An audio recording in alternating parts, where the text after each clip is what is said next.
نبی سے نہ مل کر خدا سے پہلی بات کیا؟ دشمن کا دل جلائیں گے، دشمن کا دل جلائیں گے۔ تو معلوم یہ ہوا کہ کبھی کبھی اپنے طاقت کے اظہار کے ساتھ دشمن کا دل جلانا بھی یہ تعلیمات نبوی میں ہے۔ کوئی یہ کہتا ہے کہ ہمارے 2 لاکھ کے اجتماع کو دیکھو، دیکھو حق ہمارے ساتھ، ہمارے مدرسہ کے 400 کمروں کو دیکھو، حق ہمارے ساتھ، پیسہ ہمارے پاس، پولیٹیکل انفلوئنس ہمارے پاس ہے۔ ہم ان سے ایک سوال کرتے ہیں، خدا کی قسم یہ حقانیت کا ثبوت نہیں کر سکتے۔ دیکھیے علم اور کفر ایک ساتھ جمع ہو سکتا ہے، علم اور کفر ایک ساتھ جمع ہو سکتا ہے، لیکن کفر اور ولایت ایک ساتھ جمع نہیں ہو سکتی۔ کفر اور ولایت ایک ساتھ جمع نہیں ہو سکتی۔ اگر اپنی جماعت کی حقانیت کو ثابت کرنا ہے تو اپنی صف میں غوث اعظم بنا، اپنی جماعت میں غریب نواز بنا، اپنی جماعت میں محبوب الہی بنا، وہ ہے حقانیت کو ثابت کرنے کا طریقہ۔ میں آپ کے سامنے باتیں پیش کرنا چاہتا ہوں کہ علامہ یوسف نبہانی رحمہ اللہ نے بات لکھی ہے، بتائی ہے، واضح فرمائی کہ اول من انکر التوسط والاستغاثہ والنداء ہوا ابن تیمیہ، کہ اس کائنات دنیا میں جو سب سے پہلے جس نے توسل کا انکار کیا، استغاثے کا انکار کیا، پتا ہے نا استغاثہ مدد مانگنا، ہم اولیاء سے مدد مانگتے ہیں، رسول پاک سے مدد مانگتے ہیں، اور توسل وسیلہ انٹرسیشن اس کا انکار کیا، اور ندا یا رسول اللہ کہتے ہیں، ندا لگاتے ہیں، اس کا جو انکار کیا وہ سب سے پہلا کون ہے جی؟ علامہ ابن تیمیہ، بہت بڑے عالم دین بھی تھے علامہ ابن تیمیہ۔ اچھا ان کی سنہ وفات کیا ہے؟ 728 ہجری، بات کو یاد رکھیں۔ اچھا بھائی اب سوال یہ پیدا ہوتا ہے کیا ان سے پہلے والوں نے بھی کبھی ایسی بات کی تھی؟ جو ان کو پتا لگا وہ صدیق اکبر کو کیا پتا نہیں تھا؟ جو ان کو پتا لگ گیا کہ فاروق اعظم عثمان غنی مولا علی کو پتا نہیں تھا، ان کو ہی پتا لگ گیا، تعجب کی بات۔ اچھا انہوں نے کہا کہ نبی مکرم مدد نہیں کر سکتے۔ ان کے ماننے والوں کے نزدیک یہ ہے کہ تبرکات کی کوئی اہمیت نہیں۔ اب میں آپ کے سامنے بات پیش کر رہا ہوں اور یہ یادگار باتیں ہیں، سینکڑوں کتابیں کھنگالنے کے بعد کی باتیں نکالتے ہیں، اس کو یاد رکھیں، آپ کو آسانی ہوگی بات کرنے میں۔ ٹھیک ہے، اب ایک جماعت ہے جو ہمیشہ یلغار موڈ میں رہتی ہے سنیوں کے اوپر، حرام شرک، حرام حرام، وہ نہیں وہ نہیں، ہم آخری تک پوری نامہ لے کے آئے ہیں، ٹھیک ہے، اور اس کو کہتے ہیں ایکسکلپٹری ایویڈنس۔ ایکسکلپٹری ایویڈنس وہ ہوتا ہے کہ مخالف جڑے سے اپنی موافقت کی بات کو پیش کرتا ہے۔ اچھا اب یہاں پہ میں آپ سے عرض کرتا ہوں کہ علامہ ابن تیمیہ جو اہل حدیث کے گرو گھنٹال، جو وہابیہ ہیں سلفیہ، ان کے گرو گھنٹال، ٹھیک ہے، اب ان کے بہت ہی مانے جانے اور شاگرد رشید علامہ امام الدین ابن کثیر، جو تفسیر ابن کثیر کے مصنف ہیں، ٹھیک ہے، انہوں نے اپنی کتاب میں یہ بات لکھی ہے اور البدایہ والنہایہ کے اندر بھی آپ کو بات موجود ہے، لیکن میں اس سے قبل امام الدین ابن کثیر نے جو اپنی تفسیر کے اندر باتیں درج کی ہیں، علامہ ابن تیمیہ کے شاگرد رشید جتنے یہ ہیں وہابی ہیں، یہ سب ان کو مانتے ہیں علامہ ابن کثیر۔ علامہ ابن کثیر کی کتاب میں انہوں نے ایک بزرگ کا ذکر کیا ہے، ان کا نام تھا حضرت عتبی۔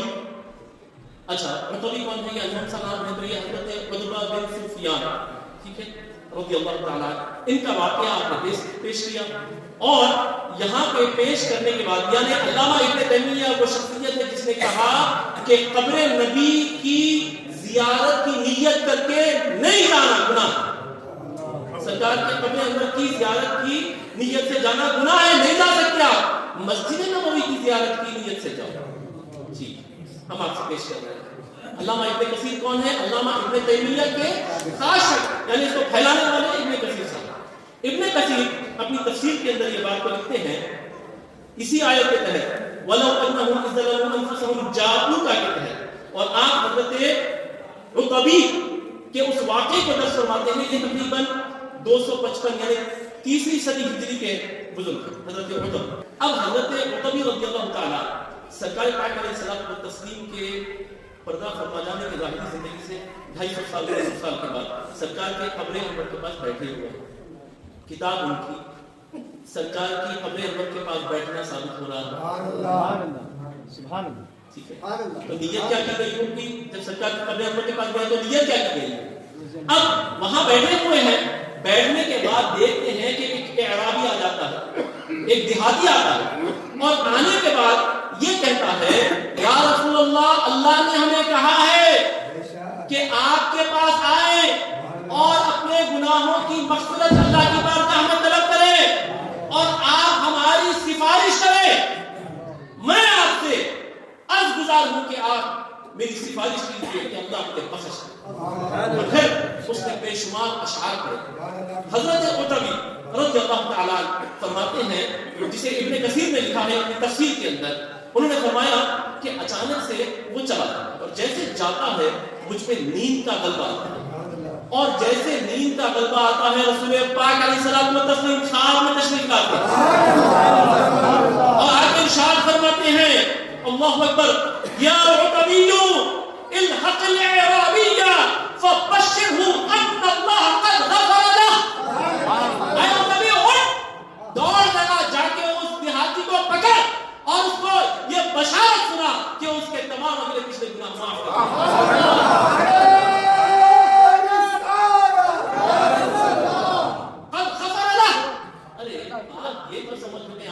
پچھلے گناہ ہیں ان کی معافی، ارے میرے آقا گویا یہ فرما رہے ہیں وہ کسی اور کے پاس آنا ہوگا، یہ شہنشاہ کے پاس آیا ہے، تیرے اگلے بھی گئے پچھلے بھی گئے۔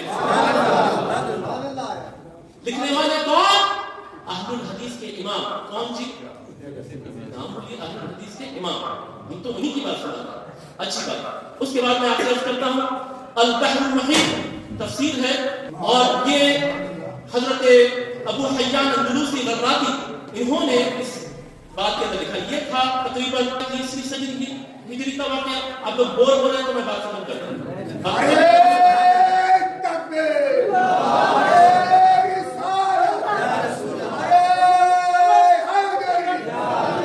اچھا، اب یہاں پہ آپ پہلی صدی ہجری کا واقعہ عرض کرتے ہیں، اور اگر راوی مولا علی ہو تو، اگر راوی خود مولائے کائنات ہو تو، رسول پاک علیہ السلام و تسلیم کی ظاہری دنیا سے پردہ فرما جانے کے تیسرے دن مولائے کائنات قبر انور کے پاس پہنچا، اور وہاں پہ ایک آ جاتا ہے کہ اعرابی، ایک دیہاتی، اور آگے دھڑام سے سرکار کی مزار پہ گر جاتا ہے۔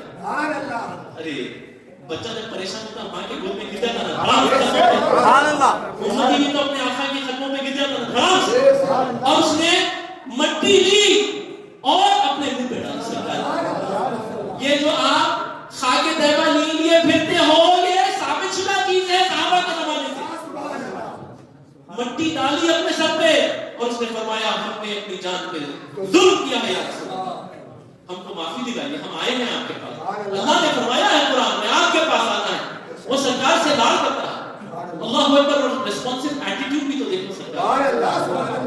اچھا، وہ تو ظرف تھا عتبی کا کہ سرکار نے نیند میں آ کر بتلایا، لیکن یہاں پہ حیدر کرار مولا علی ہے، مولا علی راوی ہے، ارشاد فرماتے ہیں میں نے اپنے کانوں سے سنا رسول پاک کے قبر انور سے آواز آئی انہو قد غفر لک، تجھے اللہ نے بخش دیا ہے۔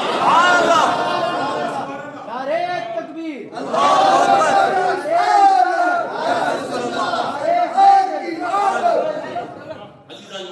حضرت حاجی عیاض رحمہ اللہ نے حضرت عمر بن عبدالعزیز، جسے خلیفہ راشد بھی کہا جاتا ہے، عمر بن عبدالعزیز سلطان وقت، خلیفہ راشد، امیر المؤمنین، اتنی بڑی ذات، ان کا طریقہ انہوں نے لکھا۔ کون؟ قاضی عیاض نام بولتا ہے مسلمانوں میں ان کا۔ قاضی عیاض لکھتے ہیں کانا یبرز الیہ البرید من الشام، کہ حضرت آپ جو کہتے ہیں نا یہ انڈیا پاکستان حیدرآباد سنگاریڈی کی ایجاد کرتا ہے، ارے نادان ہے، بے خبر ہے دین سے، تجھے دین کی کوئی وقفیت نہیں ہے۔ حضرت عمر بن عبدالعزیز کا طریقہ کار حضرت قاضی عیاض اپنی کتاب کے اندر لکھتے ہیں، ارشاد فرماتے ہیں ان کا طریقہ کار یہ تھا کہ اگر سرکار کے پاس زیادہ دن زیارت تو وہ نہ جا سکے تو وہ اپنے برید کو مقرر کرتے تھے۔ ایک ہوتا ہے مرسل، مرسل وہ ہوتا ہے کہ جس کو کئی کام دیے جاتے ہیں، وہ جاتا ہے یہ کام کرتا ہے وہ کام کرتا ہے وہ کام کرتا ہے. ہمارے اس میں اسپیشلسٹ ہیں ہمارے حضرت مولانا قاضی قطب الرحمان صاحب، ایک دن میں 50 کام کرتے ہیں. وہ ماشاء اللہ سنگاریڈی میں بھی موجود رہتے ہیں، دیکھتے ہیں حیدرآباد میں بھی موجود ہے، پھر جلسے میں بھی موجود ہے، پھر بیان بھی کر رہے ہیں. نہیں صاحب ابھی ذرا غلط بھی کر کے آتے ہیں، اللہ اکبر، اللہ آپ کو طاقت و قوت عطا فرمائے. آمین آمین. ٹھیک ہے، ایک ہوتا ہے مرسل کے کئی کام دیے جاتے ہیں، ایک ہوتا ہے بریف ارجنٹ کام اور امیڈیٹ کام، اور ایک ہی کام ایمرجنسی میں دیا جاتا ہے کہ وہ صرف مختص ہوتا ہے، ایک ہی کام کے لیے جاتا ہے اور آ کے رپورٹ دے. اور حضرت عمر بن عبدالعزیز کا طریقہ یہ تھا کہ وہ ایک بریف قرار کر کے کہتے تھے کہ فوری جاؤ سرکار کے پاس سلام پیش کر کے میری طرف سے میری غلامی کا اظہار کر کے فوری اور مجھے رپورٹ دو. کہو کہ بڑے دن ہو گئے یا آقا میرے سرور قوم کا آپ کی بارگاہ میں حاضر ہو نہ سکا، میں اپنے بریف کو بھیج رہا ہوں. یہ کس کا طریقہ ہے؟ یہ ہمارے اسلاف کا طریقہ ہے. عزیزان، اب بات اس کے اوپر بھی علامہ ابن تیمیہ صاحب نے بہت کہا کہ بھائی سرکار کی قبر کی زیارت کی کوئی ضرورت نہیں. ٹھیک ہے، اچھا سرکار کی حدیث شریفہ ہے کہ من زار قبری وجبت له شفاعہ.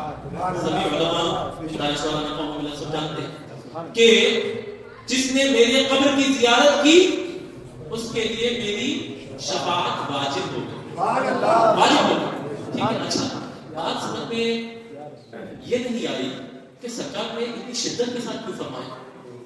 بھائی سرکار تو ساری امت کے لیے شفیع ہے، سب کے لیے کرتے ہیں شفاعت، لیکن یہاں بتایا یہ جا رہا ہے ہاں میں حق رکھتا ہوں لیکن میری مرضی ہے شفاعت کروں یا نہ کروں، چاہوں تو کروں چاہوں تو نہ کروں. لیکن وہ رحیم کریم ہے، وہ کریں گے انشاءاللہ تعالی. لیکن حق رکھتے ہیں شفاعت کا، لیکن ضروری نہیں کہ سب کی کرے، چاہے تو کرے چاہے تو نہ کرے. لیکن سرکار فرما رہے ہیں کہ آیا ہے میرے قبر کی زیارت کے لیے، مجھ سے ملنے کے لیے آیا ہے. پتا نہیں کیا کیا کٹھنائیاں اٹھا کر آیا ہوگا، پتا نہیں اس کے رہنے کرنے کا بھی کوئی انتظام صحیح طریقے سے ہوا ہے کہ نہیں ہوا ہے. آیا ہے میرے واسطے، مجھ سے ملاقات کے واسطے، اور میں اس کی شفاعت نہ کروں یہ میرے شان کے خلاف ہے. اگر آیا ہے میرے پاس تو اب سن لے، تیری شفاعت میں نے اپنے آپ پر واجب کر دی کہ جب سرکار کی بارگاہ میں جاؤ تو یہ عقیدے کے ساتھ جاؤ کہ اب شفاعت ہوگی.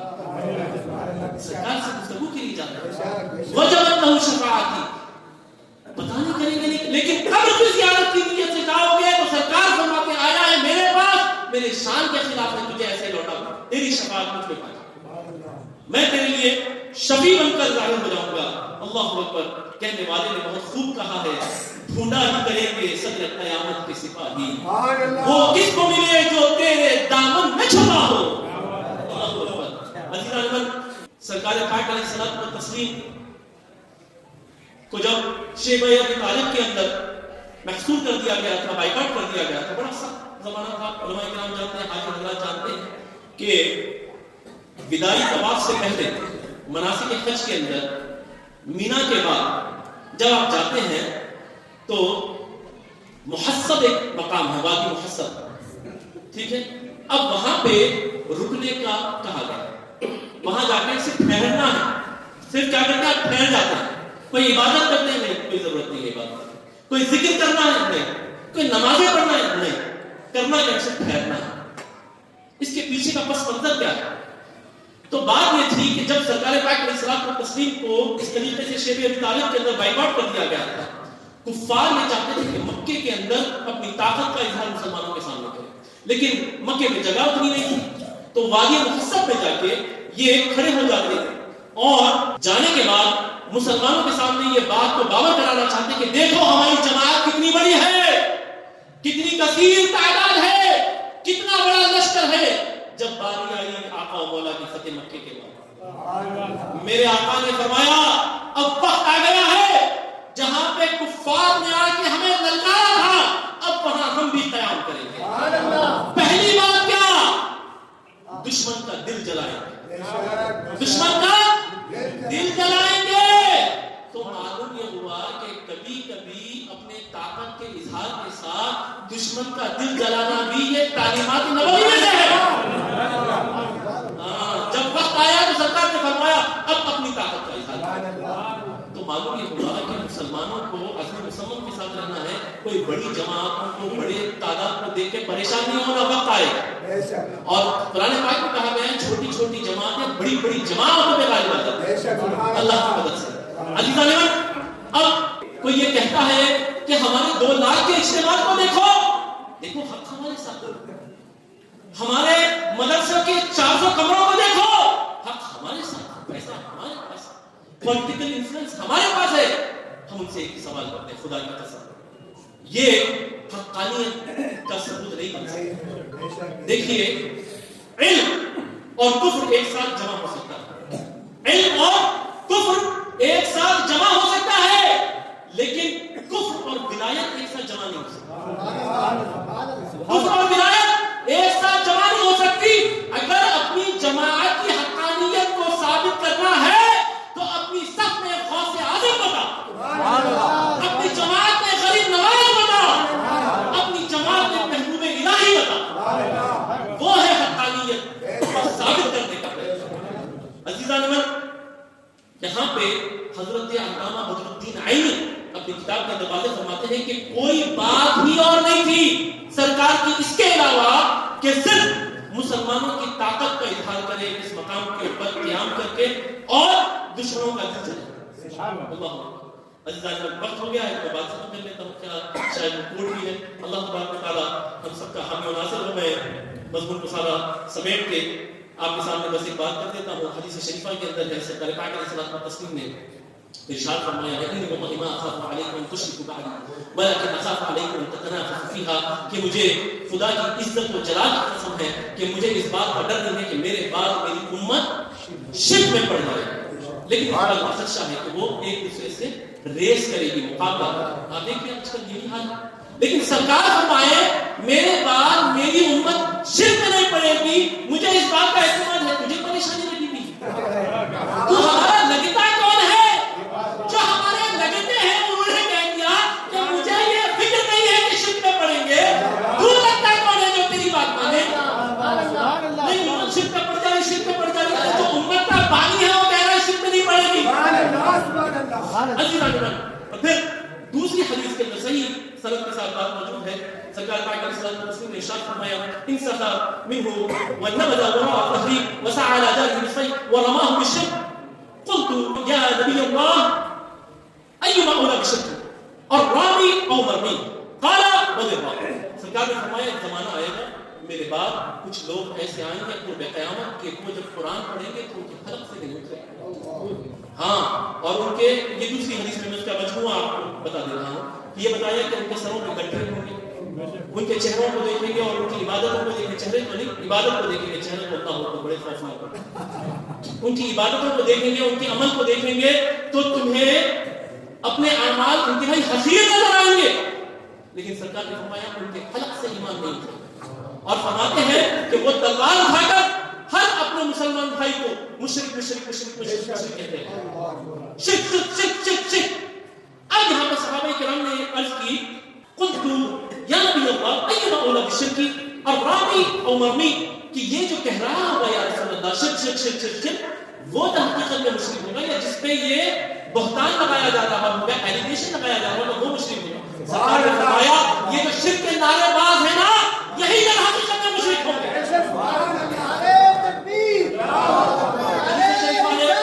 مسلم شریف میں حدیث اور بخاری کے اندر موجود ہے, اور بھی حدیث کے اندر کثیر تعداد میں بات آئی ہے, اور رسول پاک علیہ الصلوۃ والتسلیم کی یہ بات سند کے ساتھ صحیح حدیث ہم تک پہنچی ہے. سرکار پاک علیہ الصلوۃ والتسلیم نے ارشاد فرمایا, اور یہ آپ کے لیے ایک یادگار بات ہے زندگی میں, اس کو کاٹ رکھ دیجیے, سمجھ کے رکھ دیجیے. لا تزال طائفة من امتی ظاہرین علی الحق. رسول پاک نے فرمایا کہ اگر کسی کی حقانیت کا پتہ لگانا ہو, کسی جماعت کی حقانیت کا کہ وہ حق جماعت ہے کہ نہیں, تو لا تزال طائفة من امتی ظاہرین علی الحق. آپ نے فرمایا کہ مجھ سے لے کر قیامت تک ایک جماعت ہمیشہ حق پر ہوگی. سبحان اللہ سبحان اللہ. اس کی وضاحت آپ نے کئی مرتبہ سن لیا ہوگا, میں بھی عرض کر دیتا ہوں. کیا سرکار سے پوچھا گیا یا رسول اللہ کون سی جماعت؟ اہل السنت والجماعت. سبحان اللہ. آپ نے فرمایا اہل السنت والجماعت, تو معلوم یہ ہوا اہل السنت والجماعت کیا ہے؟ اسلام. اسلام کیا ہے؟ اہل السنت والجماعت. سارے کا سارا اسلام اہل سنت و جماعت، اہل سنت و جماعت سارے کا سارا اسلام۔ اب یہاں پہ بتایا یہ گیا کہ سرکار کی ذات سے لے کے قیامت تک جو ایک عقیدہ ماننے والے ہوں گے نا وہ حق پر ہوں۔ اب ہمارا سوال یہ ہے، بتاؤ کہ تم جو عقیدے کے دعوے دار ہو وہ رسول پاک کی چوکھٹ سے تمہیں حاصل ہوا ہے کہ نہیں ہوا؟ علامہ ابن تیمیہ کی بات میں نے آپ کے سامنے عرض کر دی، 728 سنہ وفات ہے، جہاں پہ ایک جگہ وہ میلاد النبی کا منکر ہے، ایک جگہ وہ میلاد کو منانے کا اتفاق کے اندر اس کی بات آ گئی۔ اچھا ان سے پوچھو تو یہ کہتے نہیں دیکھو ہم جو ہے ان کی بات قرآن نہیں سمجھتے، ان کی کچھ بات مانتے نہیں۔ سرکار نے فرمایا ایک جماعت ہوگی جس کی بات پوری کی پوری ماننا ہوگا، میری چوکھٹ سے لے کے قیامت تک ساری باتیں ماننی ہوگی۔ اب آپ اندازہ لگائیے اشرف علی تھانوی صاحب کی بات، کہتے ہیں ایک طرف وہ قبر پہ جانے کے اور استمداد اور استعانت کے منکر ہیں، ایک طرف خود وہ جو ہے فاتحہ خوانی بھی کرواتے ہیں، وہ استمداد اور استعانت اور وسیلے کے قائل ہیں۔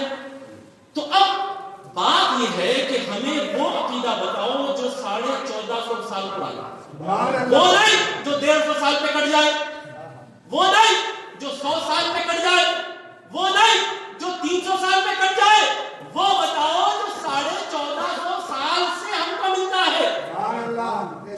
ضمن بات کر دوں، علامہ ابن تیمیہ کہتے ہیں کہ تبرکات ناجائز ہیں۔ علامہ امام الدین ابن کثیر البدایہ والنہایہ کے اندر خود یہ لکھتے ہیں کہ ہمارے شیخ الشیوخ ایسے تھے کہ ان کی جوئیں جاتی نہیں تھی بھائی، اور یہ کہتا ہے کہ نبی ہمارے جیسا، یعنی نبی کی وہ شان کی نبی کو جو آتی نہیں اور تیری جو جاتی نہیں۔ اچھا کہا کہ وہ جو جوں تھی نا ان کی، تو وہ جوؤں کو بھگانے کے لیے وہ ایک تعویذ ڈالا کرتے تھے، ایک پارے کا تعویذ تھا، اور کہا البدایہ والنہایہ دھڑلے کے ساتھ کہیے آپ یہ بات بتانے کا ذمہ دار ہے۔ 140 درہم کی وہ تعویذ بکی بطور تبرک، ساری دنیا میں جو تعویذ کرے وہ ناجائز اور تمہارے لیے جائز۔ اچھا بیٹا ہاں وہ بھی جوں کی، اچھا جوں کی بات صاحب نے فرمائی، وہ جوں والی ٹوپی کی بات کر دوں، وہ جوں کے سر پہ جو ٹوپی پہنتے تھے، علامہ امام الدین ابن کثیر کہتے ہیں کہ جوں والی ٹوپی 500 درہم کی بطور تبرک ہم نے بیچی، تمہارے لیے تبرک وہ بھی جوں والی جائز اور اولیاء کے تبرکات ناجائز۔ اللہ عزیز احمد، تو اب ہم یہ کہنے میں حق بجانب ہیں کہ ہم جو عقیدہ رکھتے ہیں، اور یہ اللہ کی عزت و جلال کا قسم کھا کے آپ سے کہ ہمارا جو عقیدہ ہے وہ ہمارے جو شیوخ ہیں ان کا عقیدہ من و عن سے، سرکار نے فرمایا کہ مجھ سے لے کر قیامت تک من و عن سیم رہنا چاہیے عقیدہ، بیچ میں کوئی الٹ پھیر نہیں، خلق ملت نہیں۔ الحمدللہ ہمارا جو عقیدہ ہے وہ خدا کی قسم من و عن ہے، اپنے اسلاف سے جا کے جو ہمارا عقیدہ ملتا ہے وہ من و عن، ہمارے شیوخ سے جو ہمارا عقیدہ ملتا ہے وہ من و عن ہے۔ حضور سیدنا غریب نواز کا عقیدہ ہمارا عقیدہ صرف من و عن، غوث اعظم کا عقیدہ ہمارا عقیدہ من و عن سے، غوث اعظم کا عقیدہ حضرت امام حسن عسکری کا عقیدہ من و عن سے، امام حسن عسکری کا عقیدہ حضرت امام جعفر کا عقیدہ من و عن سے، حضرت امام جعفر کا عقیدہ حضرت امام زین العابدین کا عقیدہ من و عن سے، حضرت امام زین العابدین کا عقیدہ امام حسین کا عقیدہ من و عن سے، حضرت امام حسین کا عقیدہ حضرت امام حسن کا عقیدہ من و عن سے، حضرت امام حسن کا عقیدہ مولائے کائنات کا عقیدہ من و عن سے، اور مولائے کائنات کا جو عقیدہ ہے وہ حضور پاک علیہ الصلوۃ والتسلیم کے دربار سے